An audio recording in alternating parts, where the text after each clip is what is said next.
Hey everybody, this is Rykard here again, and welcome to part 3 of my team building guide, where I'm basically describing the process that I generally go through when I build a team. But today's part, which is going to be in complete contrast to the last one, is going to be all about the offensive Pokemon on your team, how to use them, what to look for when trying to find one, and basically all the things that you'll need to know when picking the Pokemon you want to be the ones dealing the most damage on your team. So with that, let's take a look first at some common characteristics that you might want to find for typical offensive Pokemon. So one of the first things that you obviously want to be looking for when trying to find the offensive threats on your team is a Pokemon with high speed and high attack or special attack, or a Pokemon with high bulk and high attack or special attack. Obviously, these aren't the only two options, but these are the most common. You either want them to be faster than everything to deal damage really easily, or be able to take a hit and dish out a ton of damage back at the thing that attacks you first. Obviously, also, it's very important to note that if they are able to both deal damage from the physical and special side, that's absolutely great. Mixed attackers are very useful as offensive Pokemon on your team, so that is something to look for when you're looking for an offensive Pokemon to use. Um, Another really common characteristic that you want to make sure your offensive Pokemon have are a vast attacking move pool with a multitude of type coverage options. This means that outside of their stab attacks, you want them to be able to do damage to a multitude of types that your opponent is going to be packing on their team. This obviously is going to be very useful to dishing out super effective damage to a lot of your opponent's team members, but it's also very important because it will basically make you less predictable if you do have a chance to use an alternative attacking option. Another thing that is really helpful for offensive Pokemon is access to moves with increased priority, such as Mach Punch or Sucker Punch, because these will allow you to attack before your opponent and thus potentially be able to take them out. Also, a lot of priority moves can be used for revenge killing purposes, which is really nice to have. Another thing that is very useful is access to Volt Switch or U-Turn. Both of these moves can allow you to have switch initiative, meaning that if you use Volt Switch on a turn your opponent switches out, you're able to actually see what they switch into while dealing damage and then switch out to an appropriate counter. And U-Turn obviously works the same way. And these are both very useful to have to allow you to gain an easy advantage in battle by putting out the correct Pokemon against your opponent. Another thing that is really useful is having a stat boosting move. Um, Obviously, these are great for boosting your offensive power. There's not really much else to say about that. And the more boosts you can accumulate, the more one-hit KOs you could potentially land, and the more difficult it will be for your opponent to win the battle if you have such a powerfully boosted Pokemon. Another thing that is really beneficial as well is having an immunity as a result of your typing or your ability. So, for example, if you're a ground type Pokemon that is an offensive Pokemon, you already have that immunity to electric moves, so that's really great. Similarly, if you have the move or the ability like Storm Drain, you can actually get an immunity to water type attacks while also boosting your special attack, making you even more of a threatening attacker. So that is very useful to have. And another thing that I figured I would mention, but it's not technically necessary, is having a resistance to entry hazards. That's why I put optional, obviously, because it's very easy for your offensive Pokemon to get worn down in battle, since they're not going to be able to take as many hits as your defensive Pokemon will be. So it would be very useful to have them able to resist entry hazard damage, so that they aren't going to be losing a ton of health every time they switch in. Obviously, this would be like a flying type with or a Pokemon with levitate to get or to not be immune to not be hurt by spikes. Sorry, that took way too long to come out. Or like being a ground type to be resisting Stealth Rock or something like that. Both of those are really good options to just have on a offensive attacker, because it'll allow them to last longer in battle and not be worn down every time they switch in. But with that, let's take a look at the first of the 3 offensive Pokemon on my team, which is going to be my physical attacker. So there are a lot of reasons for me picking Skunk Tank for my physical attacker, but many of them also come out as a result of it being able to support my team from a more defensive standpoint, even though it is my physical attacker. So one thing to point out first is that it has base 103 HP, 93 physical attack, and base 84 speed. So it isn't the speediest attacker, and nor is it the most powerful, but it does have some pretty decent stats in both of those areas, while also having a really high HP, allowing it to potentially take hits if it needs to, because it's just going to be naturally high. Um, Another really great thing about Skunk Tank is it has access to Sucker Punch for priority purposes, and also Pursuit, which is extremely useful on this Pokemon because Psychic types are very threatening in NU, and being able to pursuit them by basically making it so that they die if they switch is an awesome thing to have. Another thing that's really great is that it's Poison Stab, which is usually in the form of Poison Jab, like on the set I used. It has a high chance to inflict status, with a 30% chance to poison the opponent. So that's always really nice because if you can use a physical move that can also land a status, you're pretty much set for dealing with that Pokemon in question. Another thing that's really great about Skunk Tank is that it has access to Fire Blast for some reason, which is really useful to damage physical walls because a lot of physical walls are weak to Fire Blast, such as Steel types and like Tangela or something like that. So they actually would take more damage from Fire Blast than any other move on your set, which is really nice to have, and I think also it's pretty unexpected because I think most people don't usually pack it, but I like to. Another thing that's absolutely fantastic about Skunk Tank is that it has an immunity to psychic type attacks, which is very useful because there are as I said, a ton of threatening psychic type Pokemon in NU. Also, some of them can be commonly scarfed like Gardevoir, so if you can bring Skunk Tank in on a scarfed Gardevoir that used a psychic move, you can pretty much just kill it right there because Pursuit is probably going to kill it when it has to switch. So that's really nice.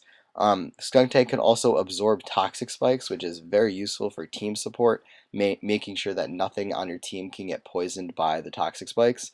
And also because because it's a poison type, it has the ability to run Black Sludge over leftovers, which is really nice because if your opponent wants to trick you, they're going to be stuck with a item that is going to be reducing their health, which is very nice for you and sucks for them, which is why having Black Sludge is really nice for Skunk Tank. As far as my special attacker is concerned, I decided to pick Raichu for this team, and like I suggested in my first video, this is the one Choice Scarf Pokemon that I'm using for my team. But just some interesting characteristics of why Raichu is great for being a special attacker is that it has base 90 special attack and base 100 speed, meaning that it is a very fast and powerful Pokemon. Another really great thing about it is that it gets pretty unresisted coverage when you take into account Thunderbolt with Hidden Power Ice, so chances are if you lock yourself into a move, it is going to at least hit something for neutral damage. It also does have access to Grass Knot, which can cripple many ground types, and since ground types are obviously immune to your electric moves, if you predict a switch and guess right and use Grass Knot, you can probably take out a lot of ground types because they are generally pretty heavy Pokemon, meaning that Grass Knot will actually be doing increased damage. As for like what I mentioned before about having a switch advantage move, Raichu does get access to Volt Switch being an electric type, so it is able to obviously Volt Switch on things to give you an advantage in battle by allowing you to see what your opponent switches out into and bring in an appropriate counter.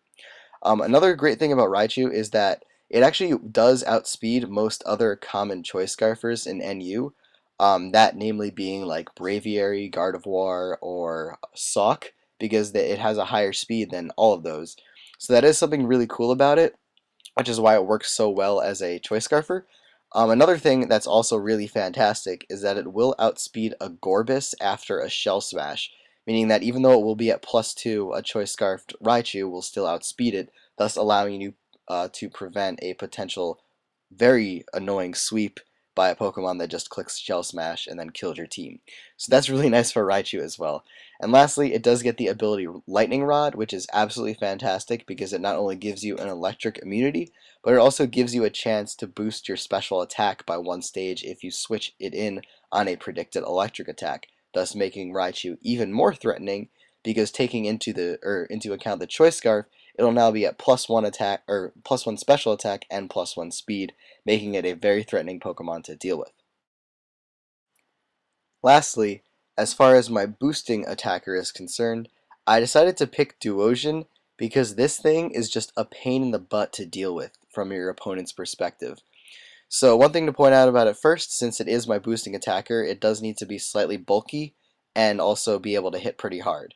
So this thing has base 65 HP, 50 defense, 125 special attack, and 60 special defense.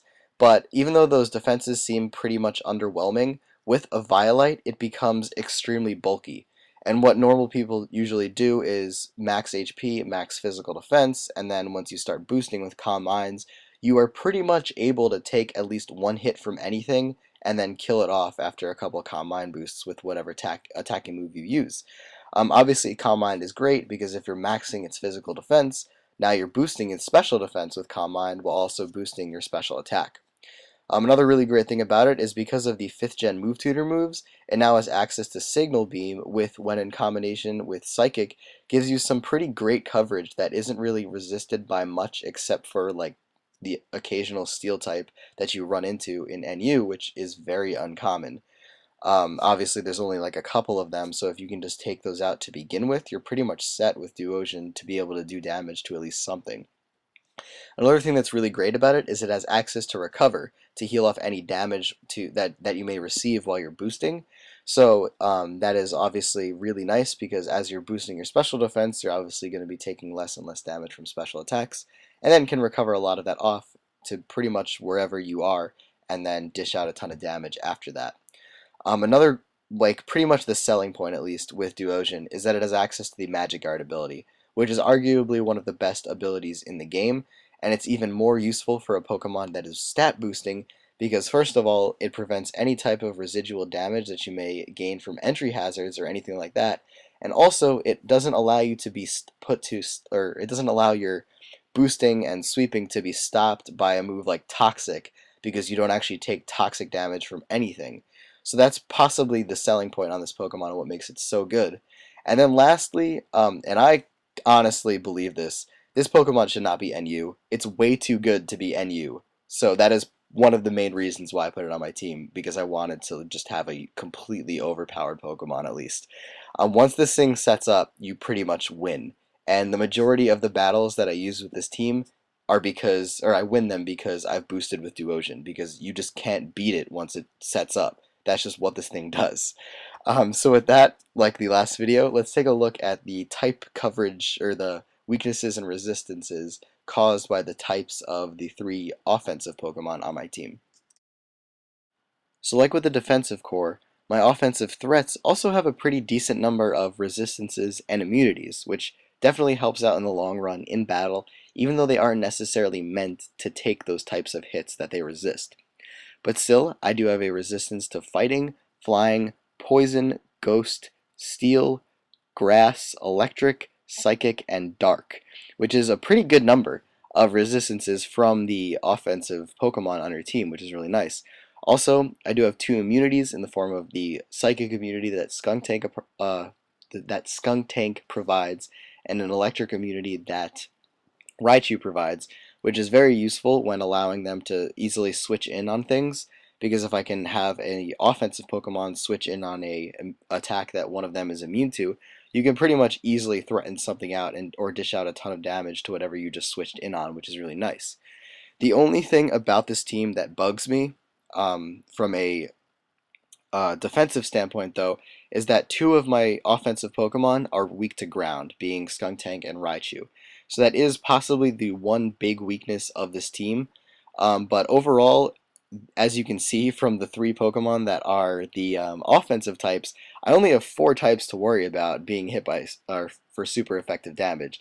So that's really nice.